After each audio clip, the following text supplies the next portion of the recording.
വീട്ടിലെത്തിയപ്പോൾ അമ്മ ഛർദ്ദിച്ചത് തുടച്ചുകളയുന്ന പ്രിയയെയാണ് കണ്ടത്.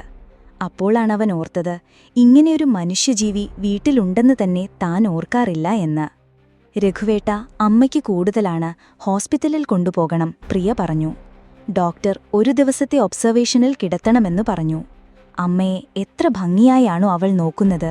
കഞ്ഞി വാരിക്കൊടുത്തു, മുടിയെല്ലാം ഈരിക്കെട്ടി. മരുന്നുകൾ കൃത്യസമയത്ത് കൊടുത്തും അവൾ മാറാതെ അമ്മയോടൊപ്പം തന്നെ ഉണ്ടായിരുന്നു. അമ്മയ്ക്കും അവളെ ജീവനാണ്. അമ്മയുടെ കാര്യത്തിൽ മാത്രമല്ല, തന്റെ കാര്യത്തിലും അവൾ ഇന്നുവരെ ഒരു വീഴ്ചയും വരുത്തിയിട്ടില്ല. താൻ സ്നേഹത്തോടെ ഒരു വാക്കുപോലും അവളോട് പറഞ്ഞിട്ടില്ല എന്നവൻ ഓർത്തു. പരാതിയും പരിഭവങ്ങളും ഒന്നും അവൾ പറഞ്ഞിട്ടില്ല. എല്ലാം ഉള്ളിലൊതുക്കുന്ന പ്രകൃതമാണ്.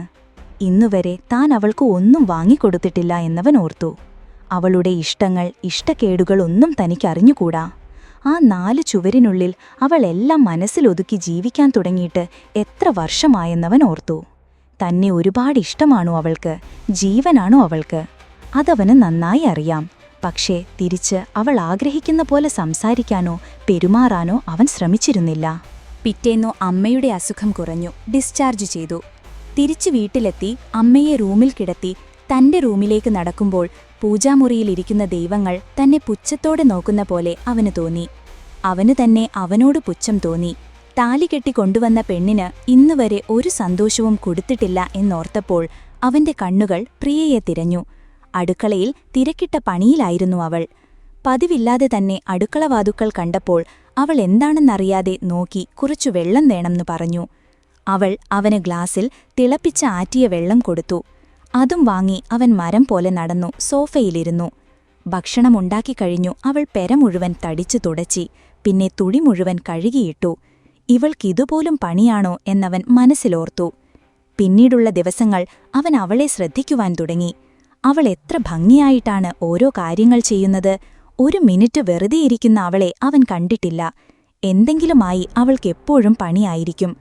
ഒരു ദിവസം രാവിലെ അവൾ അരി അടുപ്പത്തിടുന്ന സമയം അവളുടെ അടുത്ത് ചെന്നിട്ട് പറഞ്ഞു, ഒരുങ്ങി വാ, അമ്പലത്തിൽ പോയിട്ട് വരാം. കേട്ടത് വിശ്വാസം വരാത്ത പോലെ അവൾ കുറച്ചുനേരം നിന്നു. പിന്നെ വേഗം കുളിച്ചൊരുങ്ങി തന്റെ കൂടെ ആറ്റിങ്ങൽ ദേവിയെ തൊഴുതുവന്നു. തിരിച്ചെത്തിയപ്പോൾ അവളുടെ ചേച്ചിയും അനുമോളും വന്നിട്ടുണ്ടായിരുന്നു. 2 ദിവസം പ്രിയയെ വീട്ടിൽ കൊണ്ടു നിർത്താൻ വിളിക്കാൻ വന്നതായിരുന്നു അവർ. പ്രിയ സമ്മതത്തിനുവേണ്ടി എന്റെ മുഖത്തേക്ക് നോക്കി. പൊയ്ക്കോളൂ, ഞായറാഴ്ച ഞാൻ വന്നു വിളിക്കാം എന്നു പറഞ്ഞവൻ. പ്രിയ അവരുടെ കൂടെ പോയി. കണ്ണുള്ളപ്പോൾ കണ്ണിന്റെ വില നമ്മൾ അറിയില്ല എന്നു പറയുന്നതെത്ര സത്യം. അവളുടെ അടിക്കലും വൃത്തിയാലും ഒച്ചയും ബഹളവും ഒന്നുമില്ലാതെ വീട് ഉറങ്ങിയ പോലെയായി. തനിക്ക് ഇതുവരെ തോന്നാത്ത എന്തോ ഒരു അഭാവം മനസ്സിൽ തോന്നിയവന്. അവൻ ഞായറാകുവാൻ കാത്തിരുന്നു. ഞായറാഴ്ച അവൻ നേരെ അവളുടെ വീട്ടിലേക്ക് പോയി. അവിടെ ചെന്നപ്പോൾ അലുമോൾ മുറ്റത്ത് കളിക്കുന്നുണ്ടായിരുന്നു. ആന്റി എന്തേ മോളൂ എന്ന് ചോദിച്ചപ്പോൾ കളപ്പുരയിലേക്ക് കൈ ചൂണ്ടി. പിന്നെ അമ്മേ മാമൻ വന്നു എന്നും പറഞ്ഞ് അകത്തേക്കോടി. അവൻ നേരെ കളപുരയിലേക്ക് നടന്നു. പഴക്കം ചെന്ന് ദ്രവിച്ചു വീഴാറായ വാതിൽ പതിയെ തള്ളി തുറന്നു. അകത്തേക്ക് കയറുമ്പോൾ കൊപ്ര അടുക്കി വെക്കുകയായിരുന്നു അവൾ. തന്നെ കണ്ടപ്പോൾ നെറ്റിയിലെ വിയർപ്പ് തുടച്ചുകൊണ്ടവൾ അത്ഭുതത്തോടെ എഴുന്നേറ്റു. രഘുവേട്ടൻ ഇത്ര നേരത്തെ വരുമെന്ന് തീരെ പ്രതീക്ഷിച്ചില്ല. ഇവിടെ അപ്പിടി പൊടിയാണ്, വരാന്തയിലേക്കിരുന്നോളൂ, ഞാൻ ചായ എടുക്കാം. അവൾ എന്തൊക്കെയോ പറഞ്ഞുകൊണ്ടേയിരുന്നു. അവളുടെ ശബ്ദത്തിന്റെ പൊങ്ങിത്താഴുന്ന ഈണം മാത്രമേ താനിപ്പോൾ ശ്രവിക്കുന്നുള്ളൂ. പതിയെ താൻ അവളുടെ അടുത്തേക്ക് നടന്നെടുത്തു. അവളെ ചേർത്തു പിടിച്ച് നെറ്റിയിൽ ചുണ്ടമർത്തി.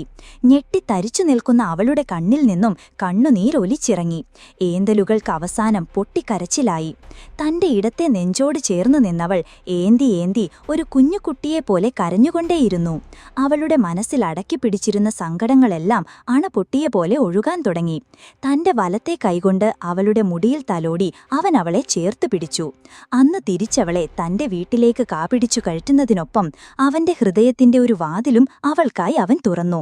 കാൽ കഴച്ചു ഉമ്മറപ്പടിയിൽ നിൽക്കുന്ന അവൾക്കായി സൂര്യരശ്മികൾ ആലഞ്ചില്ലകൾക്കിടയിലൂടെ അവനെ സ്പർശിച്ചു. കസവുമുണ്ടണിഞ്ഞു, നെറുകയിൽ കുങ്കുമം തൊട്ടു, കയ്യിൽ പ്രസാദവുമായി നടന്നുവരുന്ന പ്രിയയെ നോക്കിയിരുന്നു അവൻ. തെക്കേലെ നാണിയമ്മ പ്രിയയോട് തിരക്കുന്നത് കേട്ടു. പ്രിയയ്ക്കിപ്പോ എത്ര മാസായി? 3 മാസായി നാണിയമ്മേ എന്നു പറഞ്ഞു പുഞ്ചിരിച്ചുകൊണ്ടവൾ തന്റെ നേരെ നടന്നു. ജീവിതം അങ്ങനെയാണ്. നമ്മൾ ആഗ്രഹിച്ചത് നമ്മൾക്ക് കിട്ടണമെന്നില്ല.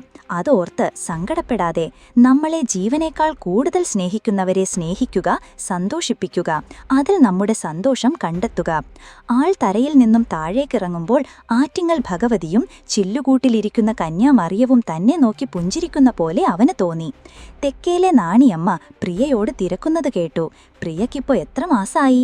3 മാസായി നാണിയമ്മേ എന്നു പറഞ്ഞു പുഞ്ചിരിച്ചുകൊണ്ടവൾ തന്റെ നേരെ നടന്നു. ജീവിതം അങ്ങനെയാണ്. നമ്മൾ ആഗ്രഹിച്ചത് നമ്മൾക്ക് കിട്ടണമെന്നില്ല. അതോർത്ത് സങ്കടപ്പെടാതെ നമ്മളെ ജീവനേക്കാൾ കൂടുതൽ സ്നേഹിക്കുന്നവരെ സ്നേഹിക്കുക, സന്തോഷിപ്പിക്കുക. അതിൽ നമ്മുടെ സന്തോഷം കണ്ടെത്തുക.